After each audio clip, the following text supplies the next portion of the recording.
The plot twist में आपका स्वागत है और आज की कहानी में आप लोग सुनने जा रहे हैं फेमस इंडियन ऑथर सुदर्शन का लिखा हुआ एक बहुत ही फेमस शॉर्ट स्टोरी हार की जीत। ये स्टोरी हिंदी लिटरेचर का one of the legendary creation है। So let's start the story.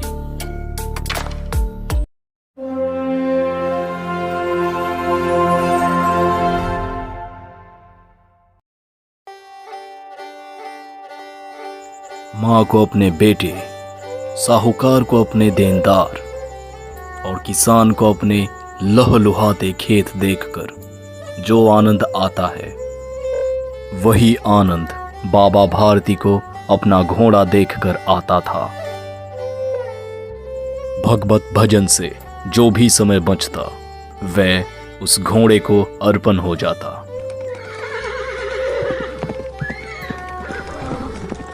वह घोड़ा बड़ा ही सुंदर और बलवान था। उसके जोड़ का घोड़ा सारे इलाके में ना था। बाबा भारती उसे सुल्तान कहकर पुकारते, अपने हाथ से खुद दाना खिलाते और देख देख कर प्रसन्न होते थे।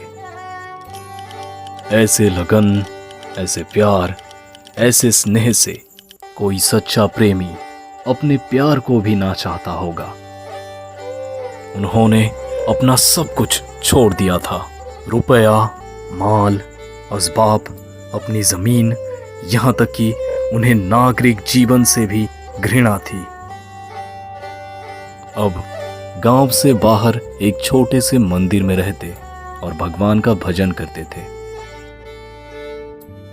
परंतु सुल्तान से बिछड़ने का वेदना उनके लिए सहना मुश्किल था।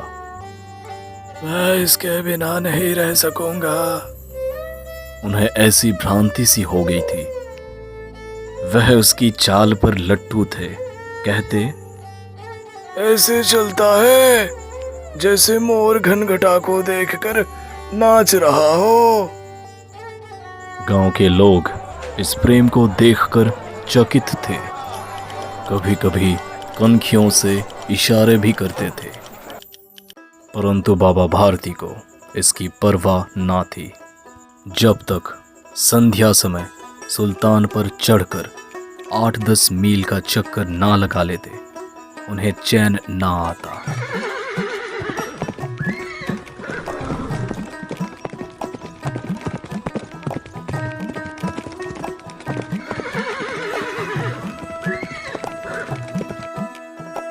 खड़क सिंह उस इलाके का प्रसिद्ध डाकू था। लोग उसका नाम सुनकर कांपते थे।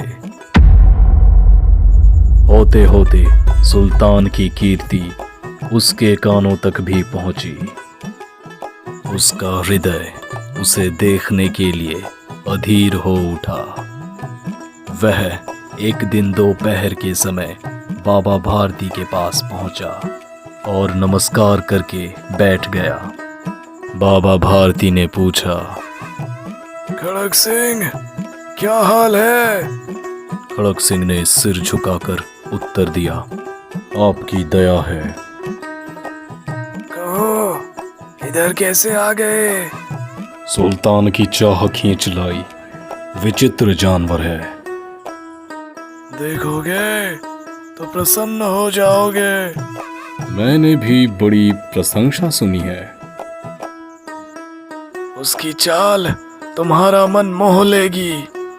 कहते हैं देखने में भी बड़ा सुंदर है। क्या कहना, जो उसे एक बार देख लेता है उसके हृदय पर उसकी छवि अंकित हो जाती है। बहुत दिनों से अभिलाषा थी, आज उपस्थित हो सका हूं। बाबा और खड़क सिंह दोनों अस्तबल में पहुंचे।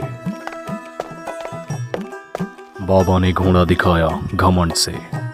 खड़क सिंह ने घोड़ा देखा आश्चर्य से। उसने सैकड़ों घोड़े देखे थे, परंतु ऐसा बांका घोड़ा उसकी आंखों से कभी ना गुजरा था। वह सोचने लगा, भाग्य की बात है, ऐसा घोड़ा खड़क सिंह के पास होना चाहिए था। इस साधु को ऐसे चीजों से क्या लाभ? कुछ देर तक आश्चर्य से चुपचाप खड़ा रहा। इसके पश्चात हृदय में हलचल होने लगी। वह बालकों सी अधीरता से बोला, परंतु बाबा जी, इसकी चाल ना देखी तो क्या? बाबा जी भी मनुष्य ही थे। अपनी वस्तु की प्रशंसा दूसरे के मुख से सुनने के लिए उनका हृदय अधीर हो गया। वह घोड़े को खोलकर बाहर लाए और उसकी पीठ पर हाथ फेरने लगे। यकायक उचक कर सवार हो गए।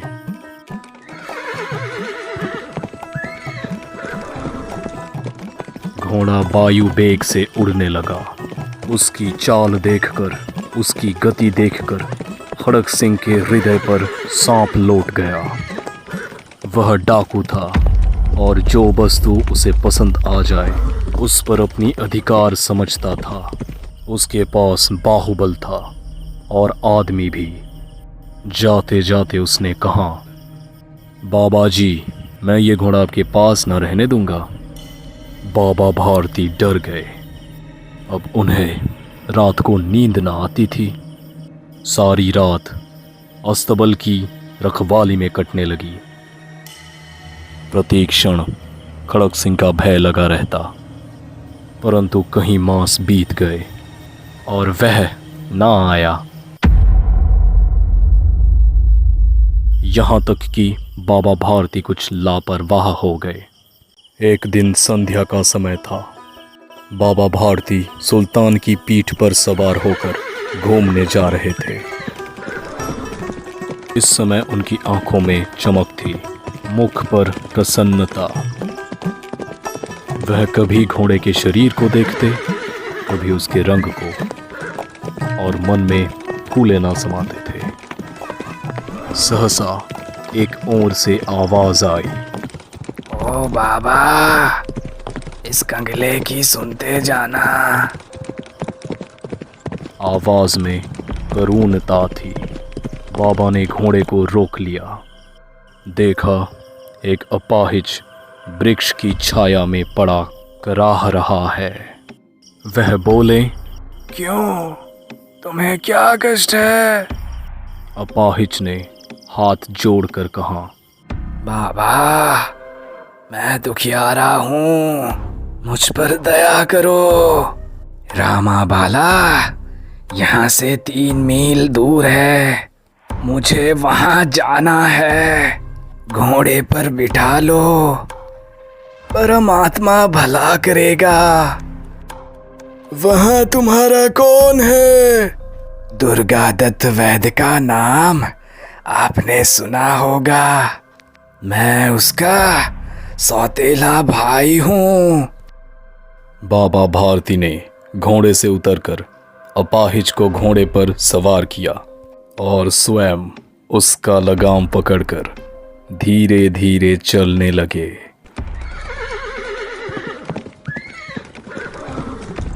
सहसा उन्हें एक झटका सा लगा और लगाम हाथ से छूट गई। उनके आश्चर्य का ठिकाना न रहा जब उन्होंने देखा कि अपाहिज घोड़े के पीठ पर तन कर बैठा और घोड़े को दौड़ाए लिए जा रहा है। उनके मुख से भय, विषय और निराशा से मिली हुई चीख निकल गई, क्योंकि वह अपाहिज डाकू खड़ग सिंह ही था। बाबा भारती कुछ देर तक चुप रहे और कुछ समय पश्चात कुछ निश्चय करके पूरे बल से चिल्लाकर बोले, जरा ठहर जाओ। खड़ग सिंह ने यह आवाज सुनकर घोड़ा रोक लिया और उसकी गर्दन पर प्यार से हाथ फेरते हुए कहा, बाबा जी, ये घोड़ा बना दूंगा, परंतु एक बात सुनते जाओ। खड़ग सिंह ठहर गया। बाबा भारती निकट जाकर उसकी ओर ऐसी आंखों से देखा जैसे बकरा कसाई की ओर देखता है। ये घोड़ा तुम्हारा हो चुका है। मैं तुमसे इसे वापस करने के लिए ना कहूंगा, परंतु खड़ग सिंह, केवल एक प्रार्थना करता हूं इसे अस्वीकार ना करना, नहीं तो मेरा दिल टूट जाएगा। बाबा जी, आज्ञा कीजिए, मैं आपका दास हूं, केवल ये घोड़ा ना दूंगा। अब घोड़े का नाम ना लो, मैं तुमसे इस विषय में कुछ ना कहूंगा। मेरी प्रार्थना केवल ये है कि इस घटना को किसी के सामने प्रकट ना करना। खड़ग सिंह का मुंह आश्चर्य से खुला रह गया। उसका विचार था कि उसे घोड़े को लेकर यहां से भागना पड़ेगा, परंतु बाबा भारती ने स्वयं उसे कहा कि इस घटना को किसी के सामने प्रकट ना करना। इससे क्या प्रयोजन सिद्ध हो सकता है? खड़ग सिंह ने बहुत सोचा, बहुत सिर मारा, परंतु कुछ समझ ना सका। हार कर उसने अपनी आंखें बाबा भारती के मुख पर गड़ा दी और पूछा, बाबा जी, इसमें आपको क्या डर है? सुनकर बाबा भारती ने उत्तर दिया, लोगों को यदि इस घटना का पता लग गया तो वो किसी गरीब पर विश्वास ना करेंगे। और ये कहते कहते उन्होंने सुल्तान की ओर से इस तरह मुख मोड़ लिया जैसे उनका उससे कभी कोई संबंध ही ना रहा हो। बाबा भारती चले गए, परंतु उनके शब्द खड़ग सिंह के कानों में उसी प्रकार गूंज रहे थे। सोचता था कैसे उच्च विचार हैं, कैसा पवित्र भाव है। उन्हें उस घोड़े से प्रेम था। इसे देखकर उनका मुख फूल की नाई सिल जाता था। कहते थे, इसके बिना मैं रह ना सकूंगा। इसके रखवाली में वे कई रात सोए नहीं, भजन भक्ति ना कर रखवाली करते रहे, परंतु आज उनके मुख पर दुख की रेखा तक दिखाई ना पड़ती थी। उन्हें केवल ये ख्याल था कि कहीं लोग गरीबों पर विश्वास करना ना छोड़ दे। उन्होंने अपनी नीज की हानि को मनुष्यत्व की हानि पर न्यौछावर कर दिया। ऐसा मनुष्य मनुष्य नहीं, देवता है। रात्रि के अंधकार में खड़ग सिंह बाबा भारती के मंदिर पहुंचा। चारों ओर सन्नाटा था। आकाश पर तारे टिमटिमा रहे थे। थोड़ी दूर पर गांव के कुत्ते भौंक रहे थे। मंदिर के अंदर कोई शब्द सुनाई ना देता था। वह धीरे धीरे अस्तबल के फटक पर पहुंचा। फटक किसी वियोगी की आंखों की तरह चौपट खुला था। किसी समय वहां बाबा भारती स्वयं लाठी लेकर पहरा देते थे, परंतु आज उन्हें किसी चोरी, किसी डाके का भय ना था। हानि ने उन्हें हानि की तरफ से बेपरवाह कर दिया था। खड़ग सिंह ने आगे बढ़कर सुल्तान को उसके स्थान पर बांध दिया और बाहर निकलकर सावधानी से फटक को बंद कर दिया। इस समय उसके आंखों में नेकी के आंसू थे। अंधकार में रात्रि ने तीसरा प्रहर समाप्त किया और चौथा प्रहर आरंभ होते ही बाबा भारती ने अपनी कुटिया से निकल के ठंडे जल से स्नान किया।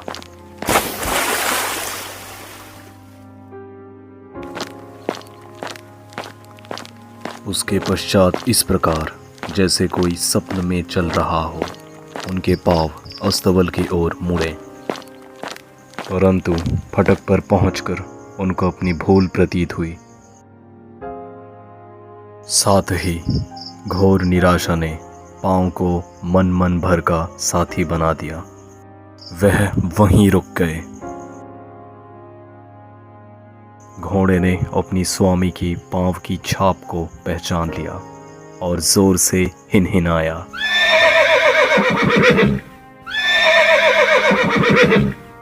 अब बाबा भारती दौड़ते हुए अंदर घुसे और अपने घोड़े के गले से लिपटकर इस प्रकार रोने लगे जैसे बिछड़ा हुआ पिता चिरकाल के पश्चात अपने पुत्र से मिलकर रोता है।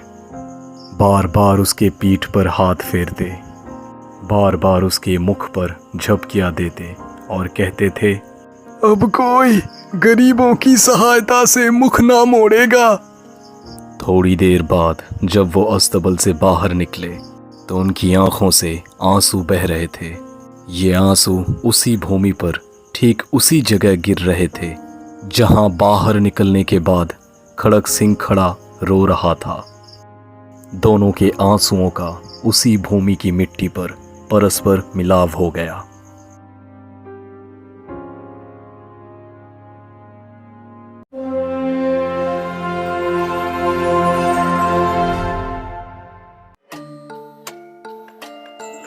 यही था आज का हमारा स्टोरी। सबसे पहले तो thanks for watching the story till end. Hope you enjoyed the story and if you really enjoyed the story then please hit that like button and comment करके अपना फीडबैक शेयर करो। एंड एज यू नो कि अभी हमें थोड़ा support की ज़रूरत है, so please share this video, जितना हो सके उतना शेयर करो।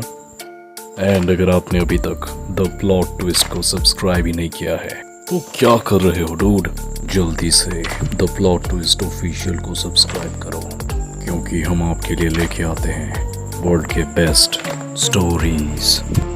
So that's all for today. मैं लौटूंगा एक और नए स्टोरी के साथ, तब तक के लिए अलविदा।